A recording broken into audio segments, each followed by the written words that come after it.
Hi guys, இது தென்காசி சிவன் கோயிலோட part 4 and final video.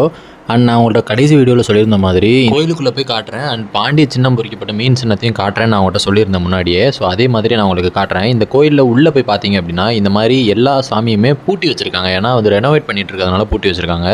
So renovate பண்ணதுக்கப்புறம் சாமியெல்லாம் இது ஓப்பன் பண்ணி கும்பாபிஷேகம் பண்ணுவாங்க. பட் இப்போ நம்ம உள்ளே போய் பார்க்கும்போது பார்த்தீங்க அப்படின்னா ஃபுல்லாக புகை மூட்டமாக இருக்குது அப்படின்னு நீங்கள் யோசிக்கிறீங்க. பட் அது எதுக்கு அப்படின்னா இந்த இடத்துல வேலை நடந்துட்டு இருக்குது. தண்ணியை வச்சு இந்த சோத்தை ஃபுல்லாக க்ளீன் பண்ணிட்டு இருக்காங்க. இதை பார்த்தீங்கன்னா உங்களுக்கே தெரியும். வழக்கம் போல் சிவனை பார்க்குற மாதிரி எதிர்த்தாப்புல நந்தியும் சைடில் வந்து விநாயகர் சிலையோடையும் இந்த கோயிலும் அமைஞ்சிருந்தது. உள்ளே போய் பார்க்கும்போது பார்த்தீங்கன்னா ஃபுல்லாக மண், அதுக்கு மேலே ஃபுல்லாகவே வந்து பாண்டியர் உள்ள கட்டடக்கலை இருந்தது. அண்ட் அதே மாதிரி மெயினான சிவன் உமையொரு பாகஈஸ்வரரும் பூட்டி தான் இருந்தார். கும்பாபிஷேகம் பண்ணி திறப்பாங்க. பாண்டிய சின்னமான மீனையும் நான் உங்களுக்கு காட்டுறேன் வாங்க. இதுதான் அந்த மீன்.